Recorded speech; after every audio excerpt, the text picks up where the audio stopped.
Greetings and welcome to Intelligent Disclosure.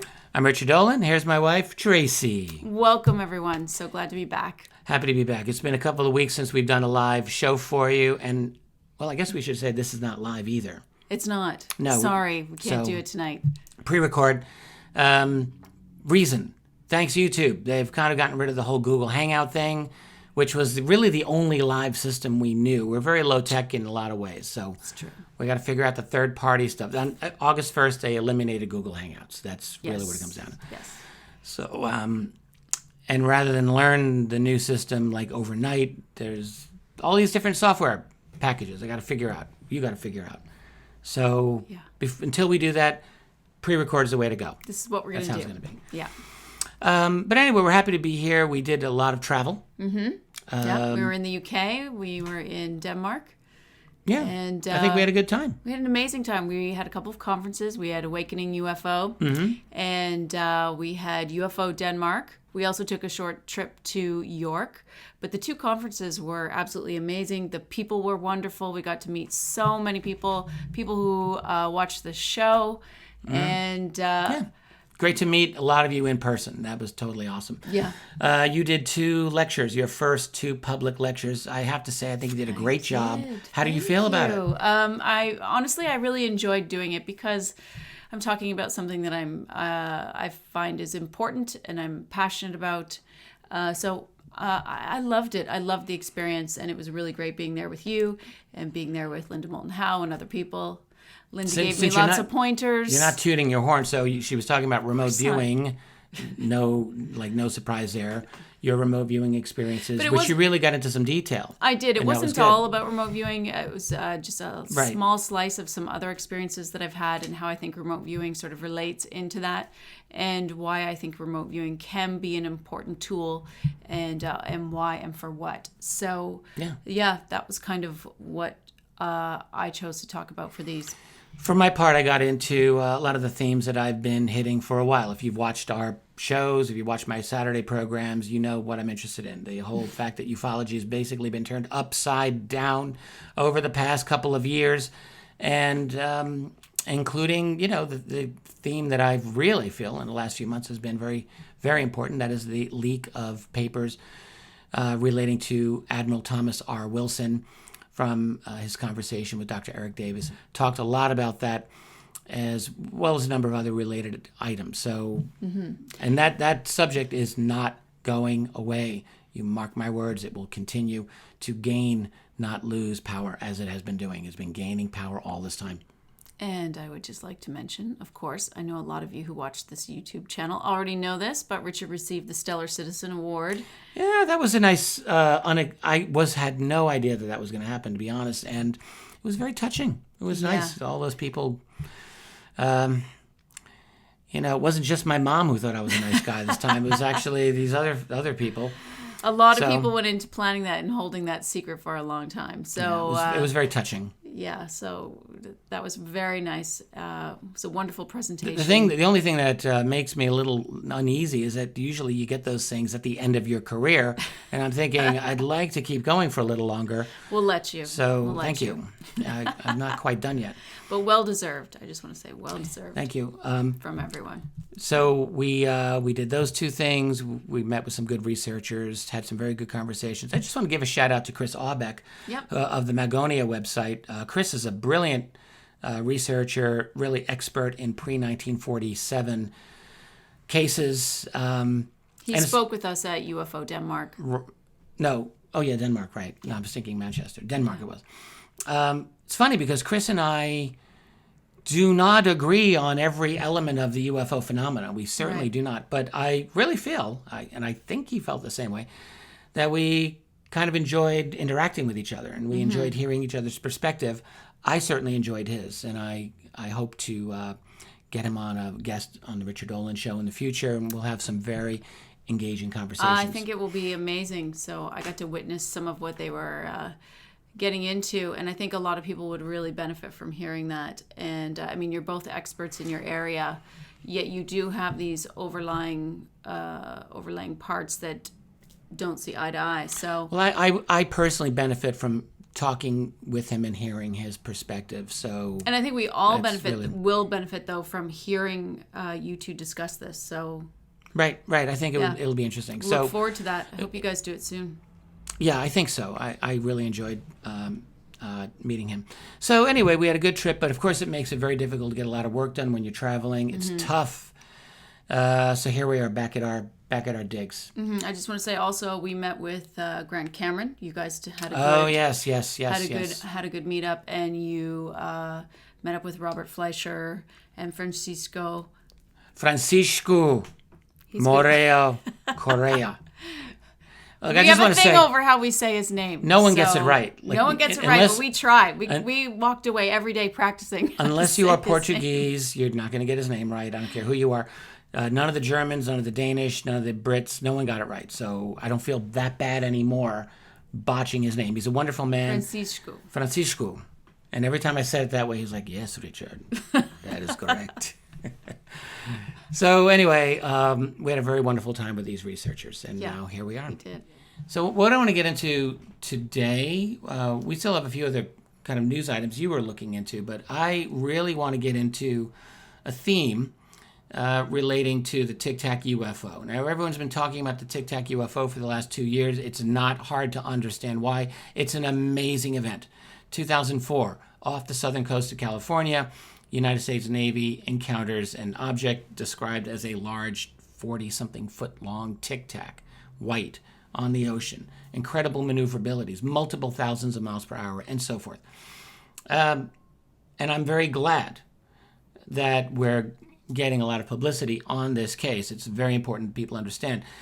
If I have a concern, my concern is that discussion of this encounter is in such a way that it is divorcing the UFO phenomenon from the very long history that has preceded it. 70 years of sightings of objects reportedly doing almost the exact same things as the Tic Tac UFO, and I will be getting into that for you very shortly. So I think that's something that we want to keep in mind. I don't know anyone else in the UFO field is talking about some of these old cases anymore. Like I just don't know who's doing it, and I thought, if no one else is doing it, I'll do it, because these are cases that I am familiar with. I don't hear anyone talking about them. I don't see anyone writing about them anymore. It's almost as if they've just been forgotten from our history, and that is something that does concern me. So I want to remind everyone that there's a very long, well-documented history of these types of encounters. We're talking hypersonic speeds and amazing maneuverabilities, and so I'm going to go over those with you, and really just a tiny smattering of those. You know, we could be spending the rest of the year on these types of cases. I'm just going to do a couple here for folks tonight. I think that's wonderful. Yeah. There's a couple of things you were looking into. I want to go in with you. Well, there weren't really things that I was looking at. Well, I was a little bit, but I mean, these are kind of the things that have been going on while we've been away. So, of course, the Storm Area 51 whole thing that's happening. I shouldn't laugh. Like, that could become a serious problem. It could become a serious problem. That could be a problem. It could become a good thing. You know, I don't know. But I was just curious as to what was going on with that lately. You know, because Facebook pulled the pages. Yeah. Like, that's one thing I just read this morning. Yeah. Facebook pulled. There was a main page. Looked. Yeah, I went and tried to access it. And the backup page. They had a backup page. Right. Both are pulled. Right. Like, why? Seriously, Facebook. Like, what is the issue here? It violated their community standards. What? Like, how does that make any sense? Does that make sense to you? I assume not. Oh, of course Makes not. no sense to me. Of course not. I think I also saw something that, you know, it wasn't taken seriously. It was jokes and memes. But what's wrong with jokes and memes? Yeah, right. Isn't that what's permeating the internet in general these days? I mean, we're siphoning the history out of UFOs, and other people are siphoning all the fun out of life in general. So thanks, Facebook. So speaking of fun, while we were away, right? Yeah, I know where you're going. I know where you're going with this. So anyhow, I'm sure everybody knows about this. I don't even have to, really give it up here about what this is. If you can just Google it. I saw Jeremy Corbell. Looks like he's doing a documentary on this. On the Area 51. Storm Area 51. I think it's called that. Mm-hmm. He did an interview with Maddie. What's his name? The guy who created the page. I know his first name's Maddie. I forget his last name. He's a 21-year-old student. He did an interview with him. You can go and check it out if you want. It's really funny how it all started. There were all these all this talk of because he wrote Naruto Running, like people were going to go storm Area 51 and it was a joke, they were going to do, and I know that's not how you say it, but this is how someone has been saying it for the last month. I've been pronouncing it Naruto. So my daughter corrected us. It's Naruto, not Naruto, like right, Naruto. I was doing it wrong. I was saying Naruto, like a total American. That's right. So you get a new. But so what to was avoid Naruto the bullets? Running? That was the whole thing, right? But it was. I had to look this up. Thing. I didn't know what this meant. So he looks it up. Go ahead. That's it. No, I'm not saying another word. Okay, so he looks it up, but he's thinking about it. Yeah, I wanted to do it, and he's talking about doing it. So I may have some blackmail video of someone doing their version of this style of running. Hey, I'm not gonna lie. I'm gonna own this. I'm gonna own this. I had some fun with you. Yeah. In a little personal moment while we were overseas, and I did demonstrate my technique. I think you did. If I were to be out there leading the charge, this is how it could go down. Well, avoid the bullets. It's too bad people can't see your additional techniques. And they never will. Only a few people have seen it, and luckily for you, they live in Portugal, Denmark, and Germany. And fortunately, no one was recording that as it was happening too. So, yeah, now what's going to happen is it's going to be like an FBI black box job on the house. They're going to steal your phone, leak the video out, boom. That's all that I need. Yeah. Like I have no other issues here going on. Anyhow, so I'm gonna get the Naruto running. Naruto. We're just having some fun, but I mean, this is turning into this huge thing. So I was amazed that they're actually going to open up a festival. It sounds like, and I assume at Rachel, Nevada, which is right the closest town there. And all the rooms are sold out there, but people have probably seen it in the news. But they're gonna have no capacity to meet like all of the people who are going to be there. Are you kidding? They've got a population of something like 5,000 people, I think. There's going to be a lot more than 5,000 people descending on that location. So I didn't think people would actually go, but it sounds like they're actually going to go. It's going to be a thing. And they're going to turn it into a thing, and then maybe it will turn into the biggest freaking festival every single year. This is something else you were saying. Someone, we're not going to put out names, someone wanted to turn this into an aid. Like Farm Aid, like Bob Band-Aid. Geldof kind of kind of live aid, like Bob Dylan and Dionne Warwick and Bruce Springsteen and pulling everyone together, Paul McCartney and to sing a song to raise money. Yeah. Well, I don't know if it would be to raise money, but there was an email going around about something like that. And Willie Nelson. Yeah, you could sing your part. Oh yeah, that would really go over well. And you could do it lounge style. Hey. I think the lounge style is going to make a comeback. This is my belief. I think that we're looking toward the new era of lounge singing is going to happen. Before we get into the whole Tic Tac thing, did you want to talk about the Tucker Carlson interview? Yes. So there was a Tucker Carlson interview on July 26th where he was interviewing Mark Walker, congressman from North Carolina, and they're basically pursuing, what the military knows from the ATIP program. Right. And I just want to quote this part of the interview. Yeah, this is interesting. Tucker Carlson says, "Is there any indication that you are aware of that these sightings are foreign aircraft, Russian or Chinese aircraft?" And Mark Walker says, "We don't know. We have no evidence to support that. We do know there is something that's traveling at that speed of what we call hypersonic now, which is at Mach 4 or 5. That is something that we want to know. Is this something that another defense system in another country is more advanced. That's because Walker wants to know. He's saying he wants answers. Like, basically, he wants to know because ATIP was supposedly ended in 2017. He wants to know, is it still going? Are resources still going? Or is it over? Are we still investigating these things or not? Are there more files? And is there any other evidence that we can find out about? And, he feels that for defense purposes, we need to know this. So, the ball continues to roll. The momentum continues to go, which was the main point of all of this. We're looking into this, but also I think it kind of segues into what you want to talk about, because we're still all acting like we don't know what's going on. That sort of the narrative going on Unidentified, the program. And I think that's basically what inspired why you want to talk about this. Am I right? It is, absolutely. So let me just jump in here. I've got a couple of visuals I'll drop in along the way.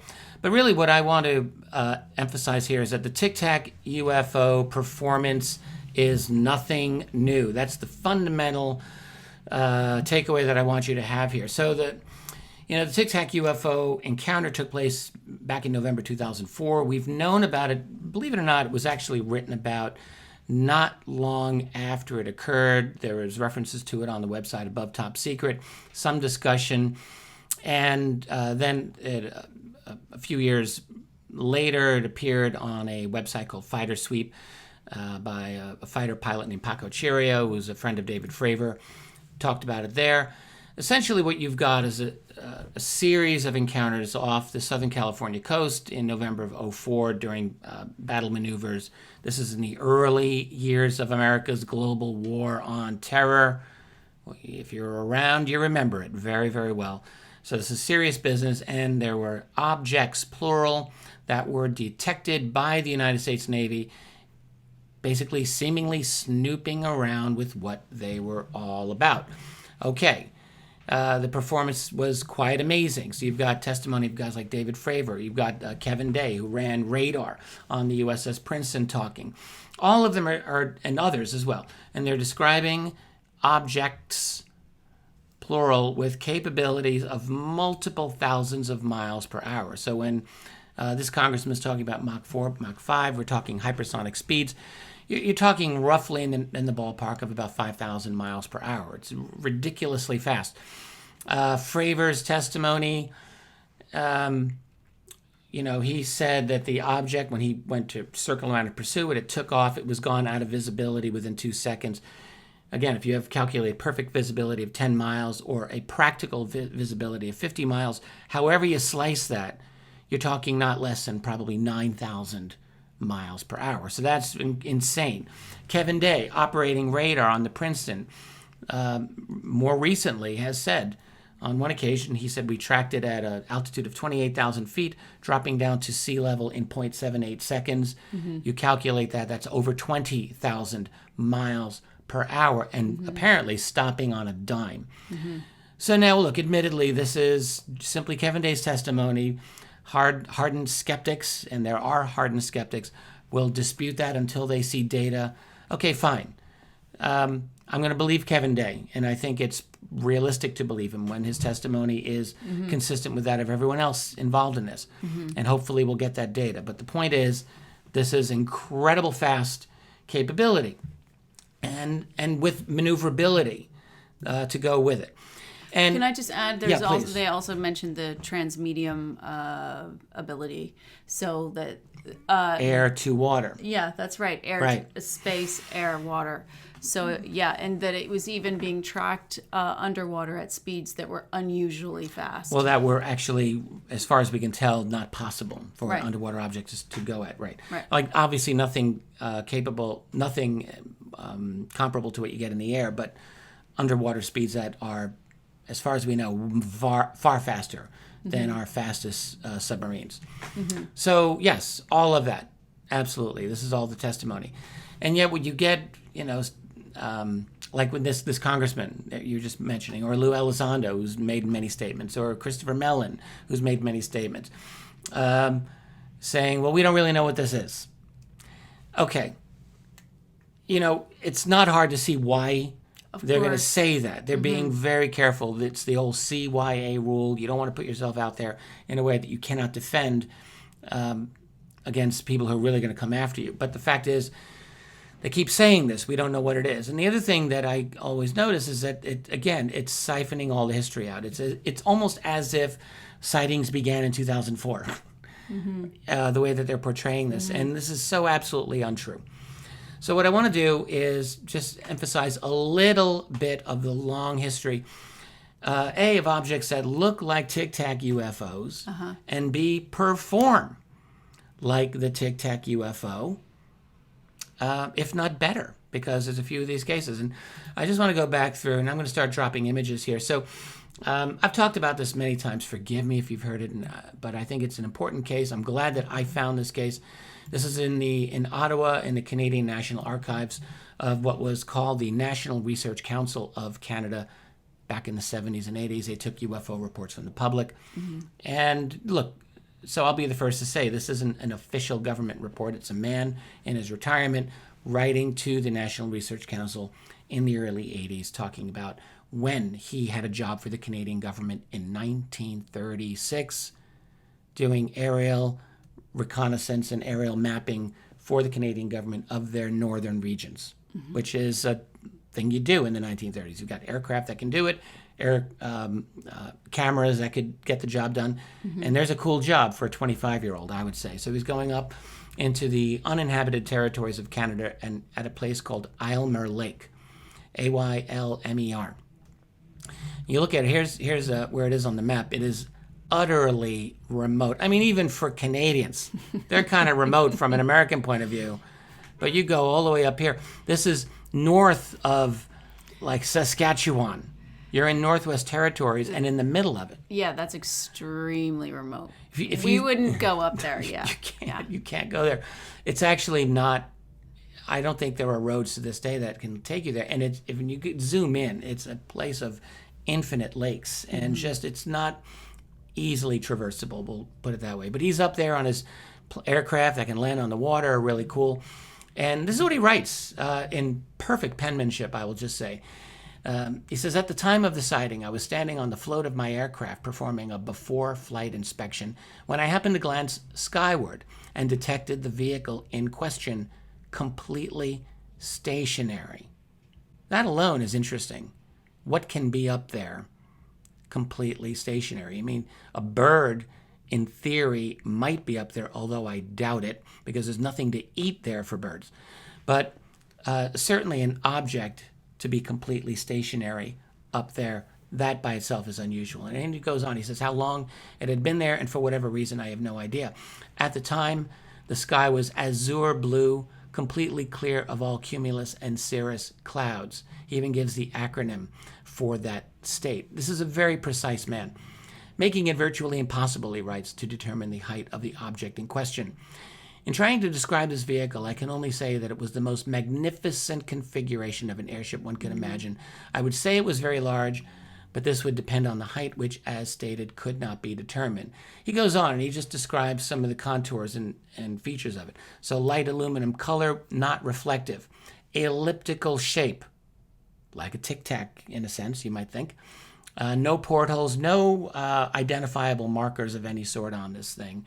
It was stationary for a moment. Then he said it was originally in a north-south configuration, and it rotated. And this is what he writes. From a north-south stationary position, it turned east in a moment.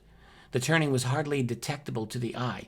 After the turn, it took off at a fantastic speed going east. From the time of takeoff until it vanished was a matter of moments. No contrail, silent, and he attached his service record for the good people at the National Research Council just to prove who he was. Those, by the way, were not available to me in the files all those years later, but it's a heck of a case. So it hovered over him completely silent. Yeah, and you got to ask yourself, like, is that a coincidence? Like the only living human being probably in that whole region. Yeah. And there's something right over him. So seems to me that it was observing him, and then it just instantly took off. And that's an amazing technological feet, but it's also very reminiscent of the Tic Tac UFO from 2004, except we're talking a distance of about 80 years, from 1936, nearly 80 years. So a long, long time. I'm going to very briefly talk about the Twining memo of 1947. It's been talked to death, including often by myself, so I don't want to bore you with this, but General Nathan Twining was a 3-star, later 4-star general of the United States Air Force, and famously in September of 1947, he writes a memo to another general, Charles Shulgin. They're talking about these flying saucers. This is a new thing at the time within society, within even the military dealing with it, or at least many aspects of the military. And Twining just says very quickly, look, this phenomenon is real. It's not visionary. It's not fictitious. And then he just talks about incredible maneuverability and speeds of these objects as observed by military witnesses. So extreme rates of climb, maneuverability, circular or elliptical in shape, flat on bottom, domed on top, no sound. These are very, very advanced capabilities. He's not giving speeds here, so we're not getting into hypersonic, this or that, but it is just it's a very good piece of evidence to show that the U.S. military was well aware of unknown objects that had extreme or exceptional performance capabilities that were doing things that were not supposed to be done and with technology that wasn't supposed to exist. Mm-hmm. Twining memo is very well known. We've talked about it for years, and I don't want to belabor it. Similarly, with this next memo that I'm about to discuss, it's been talked about a lot, but there are elements of this that have been overlooked consistently. So this is an FBI memorandum from January 31st, 1949. It's 3 pages, and you can see those pages here. I want to get into some of the details. So the one part that everyone, and myself included, quotes all the time is that there was talking about a recent conferences of Army intelligence, with all these different branches of military intelligence, including the FBI, have discussed the matter of unidentified aircraft, unidentified aerial phenomena, flying discs, flying saucers, balls of fire, all of that is considered top secret by intelligence officers of both the Army and the Air Forces. So that's 1949, and this document's coming out and saying this is top secret.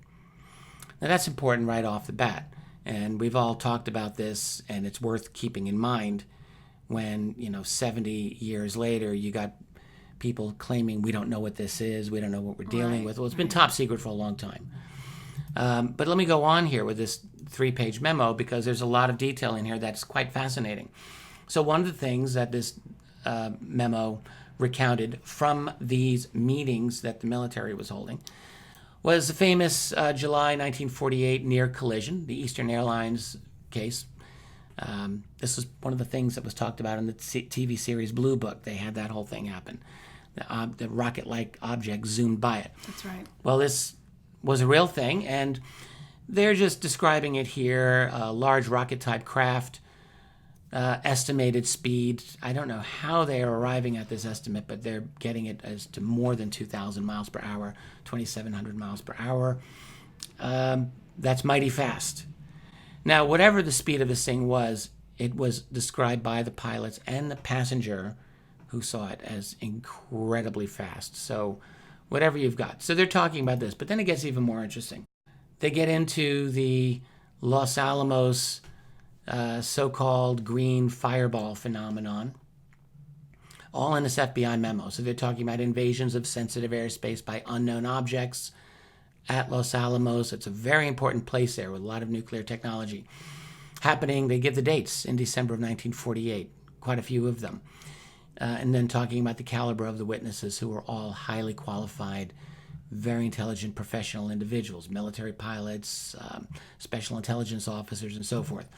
But here's where it gets even more interesting. The FBI memo goes on talking about recent observations have indicated that the unidentified phenomena travel at the rate of speed estimated at a minimum of 3 miles per second and a maximum of 12 miles per second, or a mean calculated speed of 7.5 miles per second, or 27,000 miles per hour. We're talking January 1949. Now you can say, well, it was the Middle Ages back in 1949. We try to think about how backwards that society supposedly was. They were not backward. They had very highly technical instrumentation. And this is what they're coming up with. They were using instruments known as theodolites, which are highly sophisticated measuring instruments to detect altitude, to detect speed, and many other elements of objects that are moving in the sky. This memo goes on. It says, on 2 separate occasions, a definite vertical change in path was indicated. I think that's significant. You have Kevin Day talking about the Tic Tac. This object changes its vertical altitude, right, in less than 1 second. And talking about this seeming to be focused on Los Alamos. One more part of this memo here I just want to get into before we move on. They're describing physical characteristics as far as they can tell of what has been observed. Object typically seen as round, occasionally diamond-shaped. That's interesting. With, quote, this is a quotation here, with a definite area to the light's source, elongated trailing lights. On 2 occasions, reports have been received of the sighting of multiple units. And then they're just trying to figure out what this is. So they concluded it's not meteorites. And they're saying, look, this is either something, a natural phenomenon that we've never encountered before, or it's man-made. And they had no explanation for either of those. Like, there was no reason to think it was man-made. There was no reason to think it was a natural phenomenon of some sort. So they were essentially within the realm of what they're allowed to discuss. They're stumped.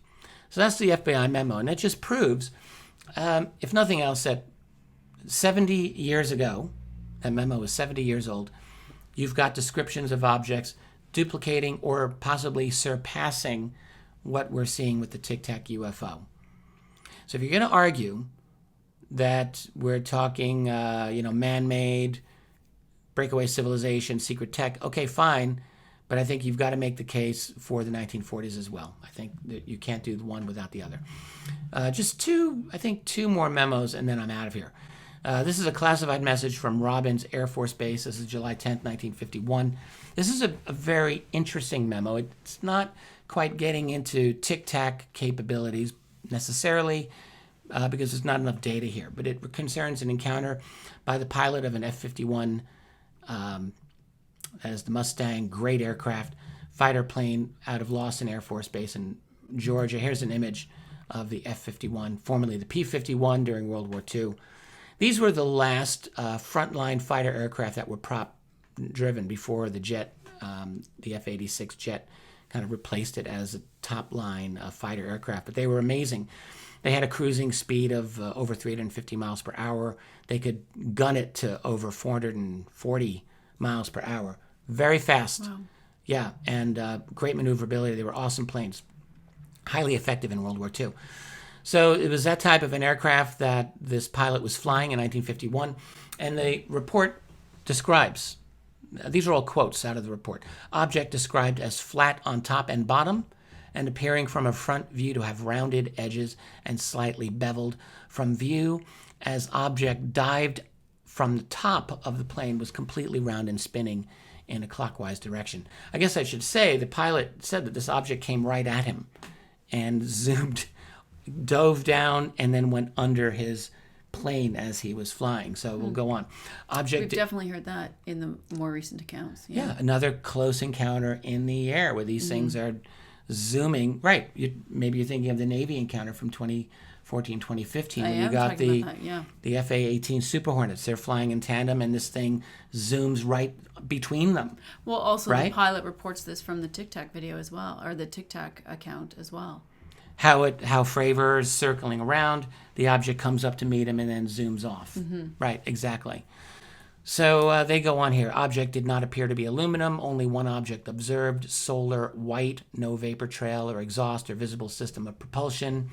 Described as traveling at tremendous speed. That's the only speed we can get out of this thing, but it's apparently very fast.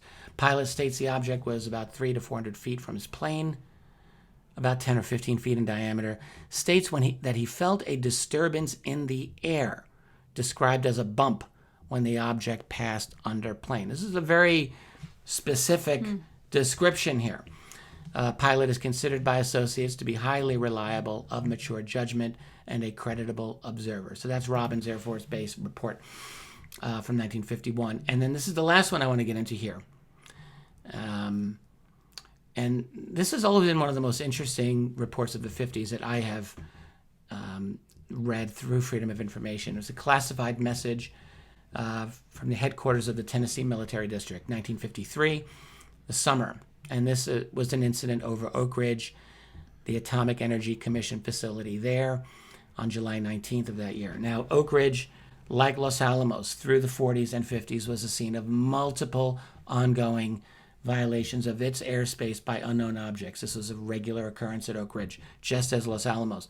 These are important places of nuclear technology, obviously. So objects aren't just supposed to be flying around over any of these places. And yet, I want to read what happened here. This is the report, and I'm going to do a little close-up. So what happened was an employee of Oak Ridge, an engineer, and his wife, he was off duty at the time, but there, he's got binoculars, so he's able to watch what's happening. He sees an F-86 aircraft. These are new, the Sabre, and they're the first really frontline jet aircraft that the U.S. was using back then. And he's observing it flying over Oak Ridge, making circles. It's just circling over the region. About 10, 15 minutes he's watching this go on. And then it leaves. And after it leaves, he sees, this is a quote, a black object moved out of a high white cloud directly over the area where the F-86 had been flying. And I should point out the F-86 was flying at a fairly low altitude, maybe 3,000 feet. This thing was much higher, 12,000, maybe 15,000 feet. But it was in the same area. So it comes out of this cloud. The report continues. This object began to travel at a tremendous speed in a large circle for at least 5 minutes. This is going on. His observation was that it was at times it looked cigar-shaped, at times it looked round. And then he goes on. This object was extremely black in color. That's interesting. Not just black, but extremely black. Mm-hmm. Having an appearance of a deep black metal exterior with a fine gloss. So that's a pretty good observation, right? Mm-hmm. It did not leave a vapor trail, or were there any lights of shine noticed. No sound was heard. The object flew east at a tremendous speed for what appeared to be about approximately 3 miles, where it stopped. So, again, tremendous speed, 3 miles, stops. The object was then joined by 2 more of these same objects. A formation similar to a spread V was formed, and the objects at a tremendous speed flew in an eastward direction, and that was it. They were gone. So that's an amazing encounter that seems to have been taken quite seriously by the people who made the report. And very Tic Tac UFO, again, right? Mm-hmm. Stopping, starting, amazing speeds. They're not giving miles per hour here, but it's obviously very, very fast. And I think it's interesting, too, that you've got this F-86 that seems to have been kind of patrolling the area looking for this, is what it looks like to me. We can only guess on that, but that is surely what it seems like. So this is an old story. And, I was researching these cases 25 years ago when I was breaking into this field for the first time. I thought they were fascinating. And you get a heck of a time trying to get the mainstream public to listen to these types of cases. Military people are into it. A lot of very, very astute researchers know that these are legit cases. Mm-hmm. But it was very hard to break through the mainstream. So now you've got the Tic Tac UFO case that's done so. Right. And I think we're glad that it has done so. Yeah, I believe we are, yeah. But it is not the only case. There are so many, many others. So I just want people to be aware. We can come back to this. And there's many, many other cases we can discuss. Just to point out, this ain't new, people. This is an old story. So that's what I want to just get into. I think that this is something where let's not forget our history. It's my only request. Let's not forget our history. And I would like to see us bring the larger, longer history into the conversation as we continue to engage the public on the nature of this phenomenon. I'm going to come back in the future and get into some other early cases, again, to remind people that Tic Tac UFO type capabilities, this is not from 2004 onward. This goes back all the way. Even this type of craft has been around for some time as well. I'm pretty sure that the Valençol case was Tic Tac or egg-shaped, was it not? You're talking about the case of France in 1965. And egg-shaped craft, yeah. Egg-shaped. So, those types of shapes were showing up in a series of French UFO accounts. That's right. Yeah. So the shape is not unique either. Absolutely. Mm-hmm.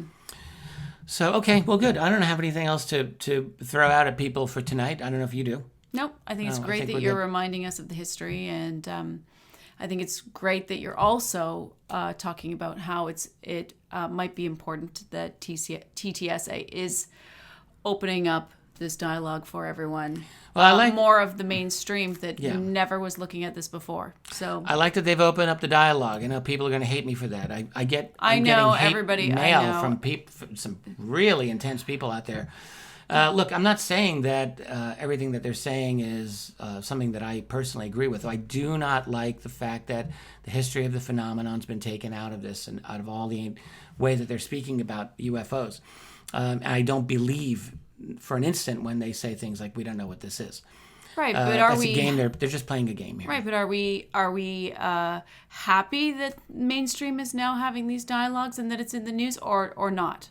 Well, I'm extremely happy that, if nothing else, Tucker Carlson on Fox is having these conversations with people on a regular basis on his show. I don't think anyone at any of the other networks is doing this right now, but he is, and more power to him. I'm glad to see a serious, non-giggle factor type of conversation he's been happening again and again on this. And so that's all good. And we just need to keep going further.